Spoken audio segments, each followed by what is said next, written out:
लीजिए, एक बार मैं फिर आपके सामने हाजिर हुआ हूँ।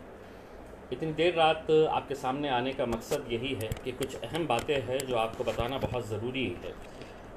कोरोना वायरस को यहाँ पर आए हुए तकरीबन 6 महीने का अरसा बीत चुका है। पिछले 3 महीने पहले, 4 महीने पहले, 5 महीने पहले एक हाहाकार मचा हुआ था कि वेंटिलेटर्स नहीं है, वेंटिलेटर्स नहीं है। हमने सब ने अपने अपने तौर के ऊपर कोशिशें की। मैंने खुद ने अपने खासदार निधि में से 60 लाख रुपए के वेंटिलेटर्स घाटी अस्पताल को दिया, क्योंकि मैं जानता था कि इस इलाज के लिए वेंटिलेटर्स और ऑक्सीजन कितना मायने रखता है। लेकिन अब ऐसा लगता है कि प्रशासन के सामने अब प्रॉब्लम ऑफ प्लेंटी हो गया है। वरना क्या वजह है कि वेंटिलेटर्स आकर पड़े हुए हैं, धूल खा रहे हैं, लेकिन वो पेशेंट्स को प्रोवाइड नहीं किया जा रहा है। हर सोमवार के दिन जिलाधिकारी दफ्तर के अंदर मीटिंग होती है, जहां पर सभी वरिष्ठ अधिकारी और पदाधिकारी, लोक प्रतिनिधि वहां पर मौजूद रहते हैं इस बात को डिस्कस करने के लिए कि ये कोरोना से कैसे हम निपट सकते हैं, कोरोना के अंदर और क्या बेहतर हम उपाय ला सकते हैं, और पेशेंट्स को ज़्यादा से ज़्यादा सहूलतें हम कैसी प्रोवाइड कर सकते हैं। इन सब मुद्दों के ऊपर चर्चा करने के लिए बात हम करते हैं। पिछले हफ्ते ये बात सामने आई थी कि सरकारी वेंटिलेटर्स प्राइवेट हॉस्पिटल्स को दे दिए गए थे। एक अजीब बात थी, क्योंकि सरकारी हॉस्पिटल के लिए ही ये वेंटिलेटर्स लाए गए थे। और सरकारी हॉस्पिटल का मतलब ये है कि अगर हम घाटी जैसे अस्पताल के अंदर सुपर स्पेशलिटी बिल्डिंग बनाते हैं, 150 करोड़ रुपए की बिल्डिंग बनती है, और वहाँ पर अगर हमारे पास वेंटिलेटर्स ऑपरेट करने के लिए या ऑक्सीजन सप्लाई करने के लिए अगर वहाँ पर ये फैसिलिटीज़ नहीं है, तो एक सवाल पैदा होता है कि सरकार ने ये 150 करोड़ रुपया आखिर जनता का खर्च क्यों किया है। हमने उसका विरोध किए थे। आज ये बात सामने आई है कि जो वेंटिलेटर्स केंद्र सरकार की तरफ से आए हैं, तो वो वेंटिलेटर्स ग्रामीण के जो सरकारी अस्पताल है वहाँ पर दिए गए हैं।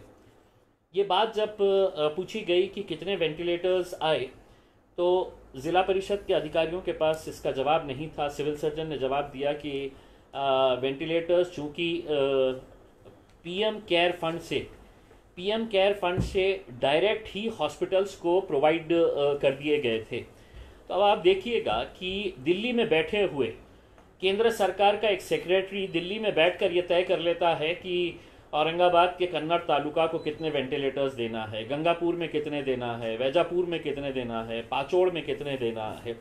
ये बड़ी अजीब सी बात है कि वहाँ पर दिल्ली में बैठे हुए अधिकारी को एक ऐसा मालूम है कि हमारे पास अगर शहर के अंदर हमारे पास मेडिकल इंफ्रास्ट्रक्चर अवेलेबल नहीं है, तो आप अंदाज़ा लगा सकते हैं कि गाँव की क्या हालत है हमारे पास।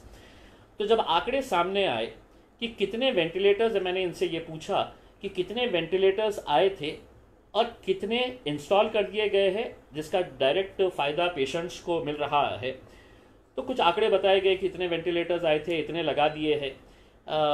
एक अधिकारी ने तो साफ कह दिया कि साहब जो वेंटिलेटर्स आए थे, जो कंपनी लाई थी, उसने अभी वो इंस्टॉल नहीं की, उनका इंजीनियर आने वाला है।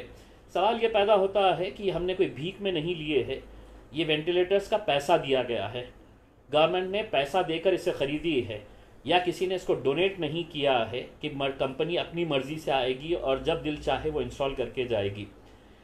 जब आंकड़े मैंने इनको बताया कि मेरे पास जो आंकड़े हैं क्या ये सही है, तो आप भी सुनकर हैरान हो जाएंगे कि वैजापुर जैसा हॉस्पिटल, जहाँ पर हमारे पास या कन्नड़ हो जाए या गंगापुर हो जाए या दूसरे कोई भी तालुका प्लेसेस रहे, वहाँ पर मेडिकल की क्या सुविधाएं ये सभी लोग जानते हैं।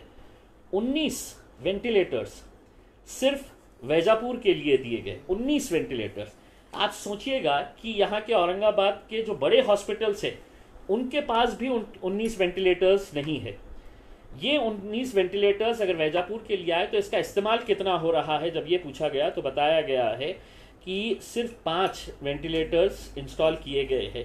बाकी क्या है, तो बाकी सब पड़े हुए हैं, अभी लगे नहीं है, अभी लगाए नहीं गए हैं, और लगाने वाले भी नहीं है, लगा सकते भी नहीं है, क्योंकि ना तो वहाँ के पास डॉक्टर्स है, ना मेडिकल स्टाफ है इसको ऑपरेट करने के लिए। तो सिर्फ इंटरेस्ट था कि वेंटिलेटर्स मंगाओ, वेंटिलेटर्स मंगा के अपना रख डालो, बाकी देखा जाएगा आगे। उसी तरह से कन्नड़ के लिए 10 वेंटिलेटर्स मंगाए गए थे।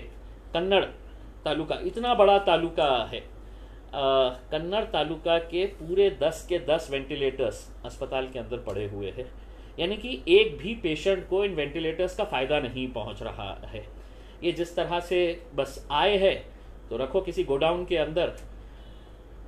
गंगापुर के अंदर 10 वेंटिलेटर्स आए थे, जिसमें से सिर्फ 4 इंस्टॉल किए गए हैं, 4 वैसे ही पड़े हैं और 2 वेंटिलेटर्स वहाँ से एमजीएम अस्पताल को दे दिए गए हैं। अब सवाल ये पैदा होता है कि आज भी औरंगाबाद में कई सारे ऐसे पेशेंट्स हैं जिनको वेंटिलेटर्स अवेलेबल नहीं है। अगर ये वेंटिलेटर्स इनको नहीं मिल रहे हैं, इनकी जान जा रही है, डेली जो मरने वाले पेशेंट्स हैं उनकी अगर हिस्ट्री निकाल कर देखेंगे तो उसमें ज़्यादातर पेशेंट्स इस वजह से मर रहे हैं कि उन्हें राइट टाइम के ऊपर ऑक्सीजन या वेंटिलेटर्स जो मिलने चाहिए वो नहीं मिल रहे हैं। हर रोज़ हमारे पास, मैं अकेला ही नहीं, न जाने कितने ऐसे लोग प्रतिनिधि होंगे जिनको पेशेंट्स डायरेक्ट कॉल करते हैं और बोलते हैं कि हमें वेंटिलेटर्स नहीं दिए जा रहे हैं, हमें बेड नहीं उपलब्ध हो रहा है। और ये वेंटिलेटर्स जब आए हैं तो उसका उपयोग देखिएगा किस तरह से किया जा रहा है। मेरा ये मुद्दा उठाए जाने के बाद मुझे आज शाम में ही पता चला कि फ़ौरन वहाँ पर एक बड़ी गाड़ी गई है और वहाँ से 14 वेंटिलेटर्स उठाकर यहाँ पर लाए गए हैं।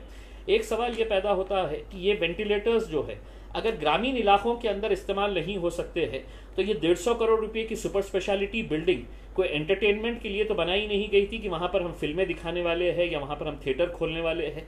अगर वो हॉस्पिटल बना है तो उस हॉस्पिटल के अंदर ये वेंटिलेटर्स को क्यों नहीं लगाया गया है। मैंने कलेक्टर साहब से अनुरोध किया कि आपकी प्रायोरिटी ये होनी चाहिए कि ये पूरे वेंटिलेटर्स आप बुलाइए, गवर्नमेंट हॉस्पिटल को प्रायोरिटी के ऊपर पहले घाटी को पूछिएगा कि ये वेंटिलेटर्स आप लगा सकते हैं। उनके पास कैपेसिटी नहीं है तो सुपर स्पेशलिटी बिल्डिंग 150 करोड़ रुपये की मेरे और आपके पैसों से बनाई गई है तो वहाँ पर लगाइए। और वहाँ पर भी अगर नहीं है उनके पास कोई सुविधा तो आप उसको, जो मेल्ट्रॉन के अंदर महानगर पालिका ने, उसने भी करोड़ों रुपया खर्च किया है ये नया हॉस्पिटल बनाने के लिए, तो वहाँ पर सबका इंटरेस्ट से बिल्डिंग बनाने में क्यों। इंफ्रास्ट्रक्चर अगर वहाँ पर पूरी तरह से अगर इक्विप रहेगा तो आप वहाँ पर पेशेंट्स को पूरी सुविधाएं दे सकेंगे। महानगर पालिका के प्रशासक अस्ति कुमार पांडे साहब ने कहा है कि ये वेंटिलेटर्स अगर हमें दिए जाते हैं तो हम मेल्ट्रॉन के अंदर इसको इंस्टॉल कर देंगे।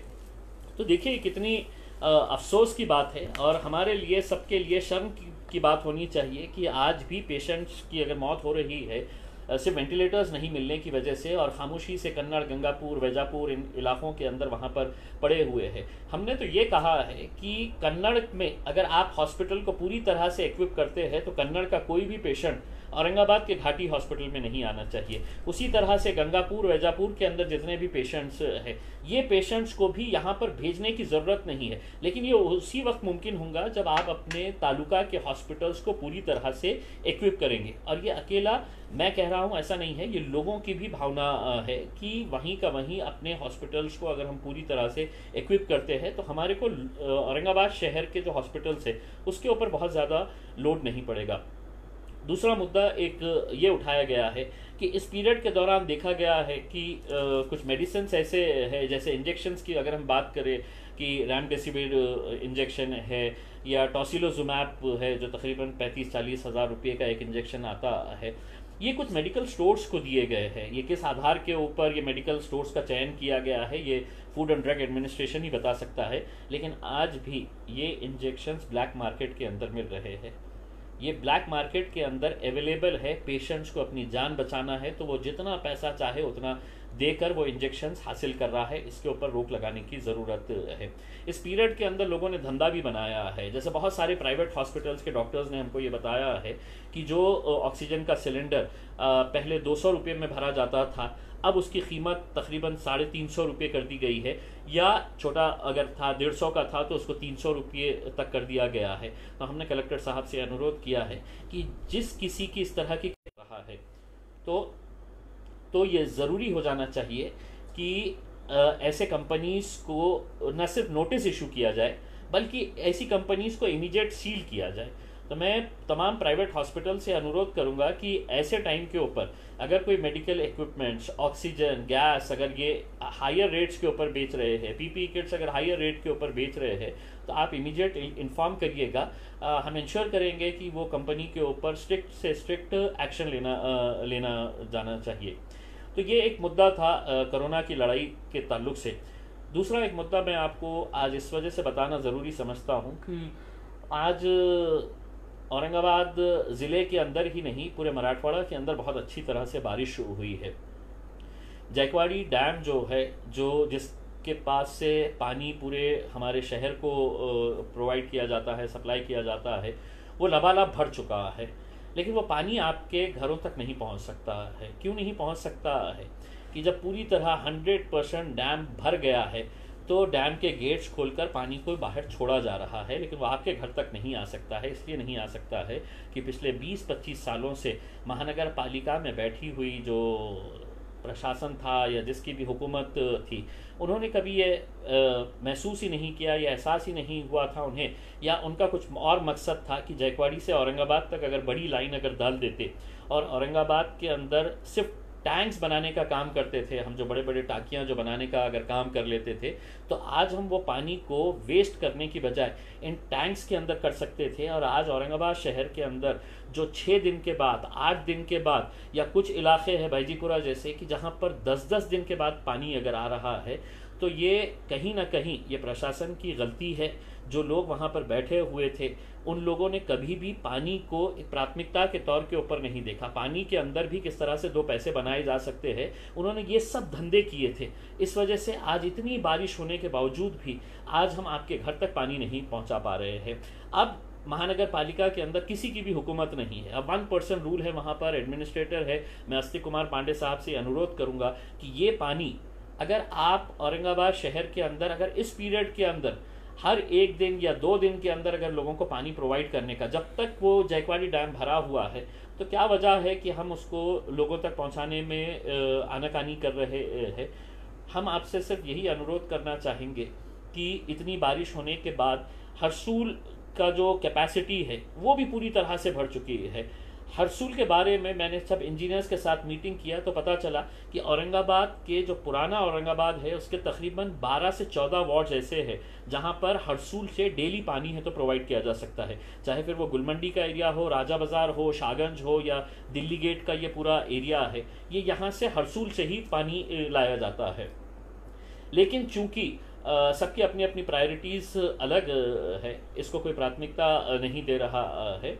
हम प्रशासक साहब से यही अनुरोध करना चाहेंगे कि पानी के ताल्लुक से जल्द कुछ फैसला ले, और औरंगाबाद के लोगों की जो मांग है कि हर 1 दिन या कम से कम 2 दिन के बाद है तो पानी मिलना चाहिए, वो पानी आप दीजिए, क्योंकि पानी लबालब जायकवाड़ी के अंदर भरा हुआ है। तीसरा ये है कि आज हमने औरंगाबाद शहर के अंदर खड्डों के खिलाफ एक मुहिम शुरू की है। आज हमने औरंगाबाद के रेलवे स्टेशन के ऊपर जाकर एक धरना आंदोलन दिया, और एक महानगर पालिका को हमने एक चेतावनी दी है कि अगर 8-10 दिनों के अंदर अगर औरंगाबाद शहर के जो खड्डे पूरी तरह से अच्छी तरह से बुझाए नहीं गए तो हम एक बहुत बड़ा आंदोलन औरंगाबाद शहर के अंदर छोड़ेंगे। ये किसी एक राजनीतिक पार्टी का मुद्दा नहीं है, ना तो ये MIM पार्टी का मुद्दा है, ये औरंगाबाद शहर का मुद्दा है।